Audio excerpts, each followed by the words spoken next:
What's going on, y'all? It's JD PicKell. Today on the Hard Count, we're going to unpack the possibility of Oklahoma and Texas leaving for the SEC.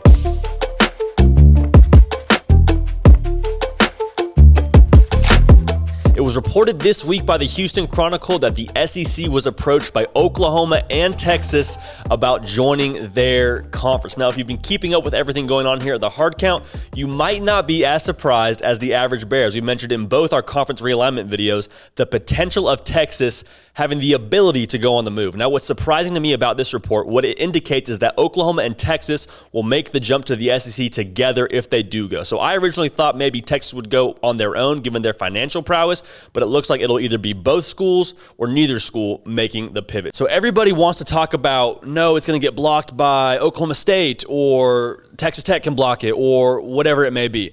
Let me just go on record right now, and this is according to people at Sikkim 365. There is no resistance within the Big 12 that can make any noise. This is now a matter of politics and the SEC voting them in. And by the way it looks right now, the SEC is going to vote them in outside of A&M and potentially Missouri. There's some back and forth as to whether or not that's officially true because Eli Drinkwitz came out and said, listen, we'll take whoever, we're up for any challenge. But the bottom line here is the Big 12, for the most part, has no control of this. There is little to no resistance. Their hands are off the wheel.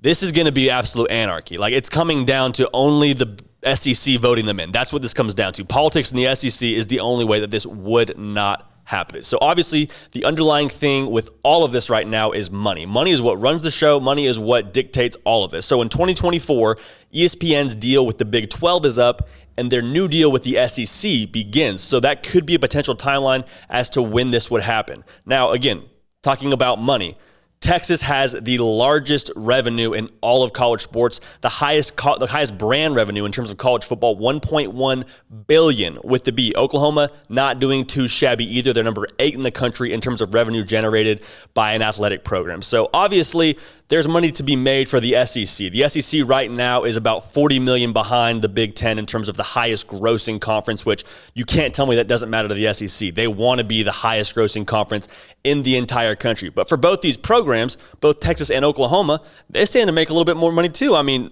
SEC teams on average make $45 million a year, while as Big 12 teams make around $35 million a year. Again, that's revenue from the conference. So to quote Lil Wayne, too much money ain't enough money. I know Texas has the most money in all of college sports, but more money is always going to be a thing that they nod their heads at. So for this to happen, there would have to be an 11-3 vote among conference members for this to be a reality, meaning you're going to have to get 4 no's, 3 more plus Texas A&M for this to happen. So the narrative across the Big 12 right away seems like it was summed up very well by Oklahoma State when they released an official statement, and they said, "We have heard unconfirmed reports that OU and UT approached Southeastern Conference officials about joining the SEC.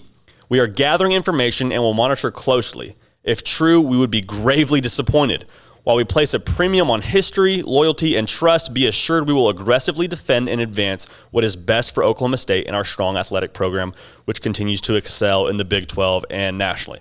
Okay, so basically what they're saying is, please don't go. If you go, we're all in trouble. We need you. We have our 2 cash cows leaving the conference. That's bad for everybody involved. Oklahoma and Texas both released statements on their own. When asked about it, Texas said, quote, "Speculation swirls around collegiate athletics. We will not address rumors or speculation." Okay. Oklahoma said, quote, "The college athletics landscape is shifting constantly. We don't address every anonymous rumor." First of all, this wasn't anonymous, okay? This was reported by the Houston Chronicle. Again, there was an anonymous source given to the Houston Chronicle, but there's still someone putting their name on this and saying this is valid. Let's talk about it. So what's interesting to me is neither of these programs came out and said, no, this is not true. We will not stand for this, that there's no validity to any of what's being reported. And so if that were the case, that's what would be said if there was no smoke to this conversation. Both schools are coming out and basically saying, I don't know, we don't really want to talk about it, which is exactly what you would say if there was some sort of substance behind what's being reported. So bottom line, this is a real thing that's happening. You can't tell me that there's no substance behind what's being reported here.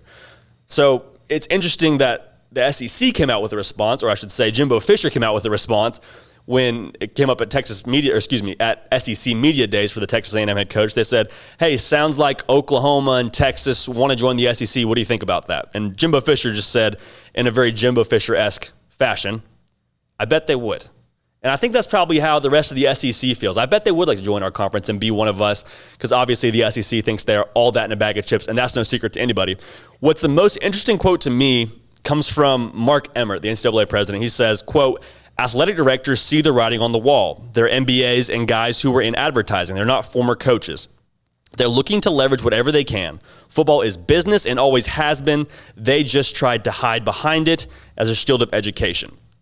So this, to me, honestly, in the biggest picture, is the first domino to fall for super conferences. You would have 16 teams in the SEC, adding 2 premier blue bloods to your conference. That's going to just generate a whole lot of dollar signs, and that's what this is about, as we mentioned before. So, again, athletic directors, guys who are not coaches, guys who are quite literally the suits of this whole operation, are the ones that are going to be able to make the decision and vote on this.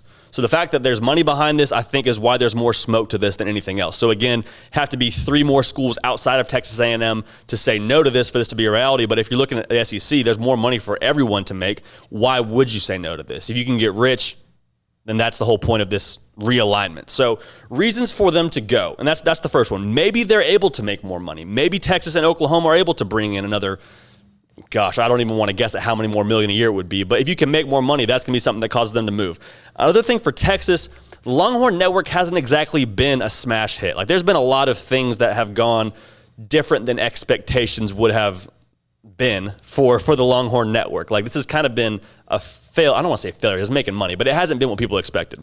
So for the SEC to have a new ESPN deal and for the Longhorn Network to be baked into the ESPN family of networks, that could be something that kind of salvages that whole situation and benefits Texas. Another thing that I think you have to look at, just based on the success that Texas A&M has had joining the SEC, is recruiting. Now, Oklahoma and Texas are both premier powerhouses when it comes to recruiting. They don't need any help recruiting. Oklahoma's shown that time and time and again, going to Washington, D.C. to get a quarterback, going to Southern California to get a quarterback for their upcoming class. Texas seems like they're top 5, top 10 every single year. But it's worth mentioning A&M was averaging a class rank of 20 in the Big 12. They joined the SEC. That number immediately jumps up to 10. So there's a lot of good players that I think you can sway with the SEC branding. And so does that make a difference for either of these schools in terms of how they perform? Who's to say? But the fact that A&M is able to be substantially more competitive with the SEC branding and recruiting, I think needs to be mentioned. So let's talk about why they wouldn't join.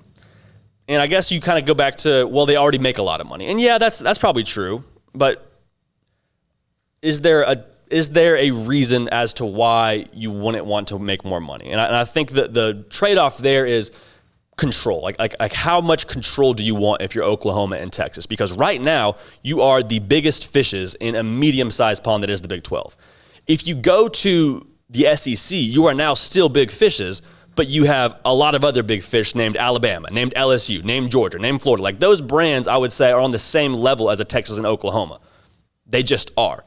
And another thing, the Big 12 caters so much to the control of Texas and Oklahoma. Oklahoma's won the thing 6 years in a row, and Texas literally has a rule that the commissioner has gone and implemented that makes disrespecting their hand sign a penalty.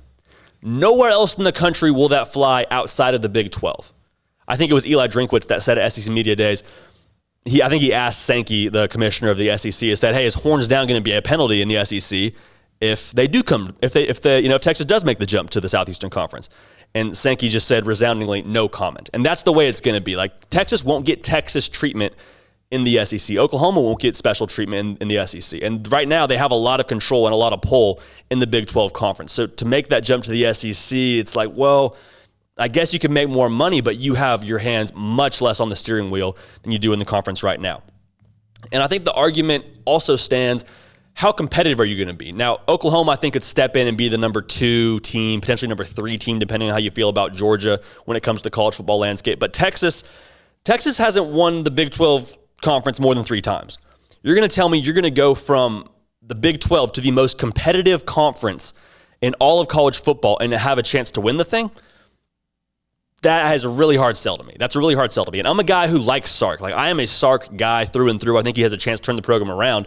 But to think that you're going to walk into the SEC day one and be as competitive as you are right now in the Big 12 feels like more glitter than gold to me. So that's just the way it is. So in thesis, I just think that Oklahoma and Texas, if it's all about money, sure, there's more money to be made in the SEC, but you got to really consider how much you're giving up from a control standpoint if you're going to leave the Big 12 Conference, which has done so much to try and keep you happy time and again. So grass is always greener on the other side. I get that, but just make sure that you're really considering what you're giving up for some dollar signs if you're Oklahoma and Texas. That's it for us here at The Hard Count. We're going to keep this party rolling as always. Like the video, subscribe to the channel, and we will see y'all next time.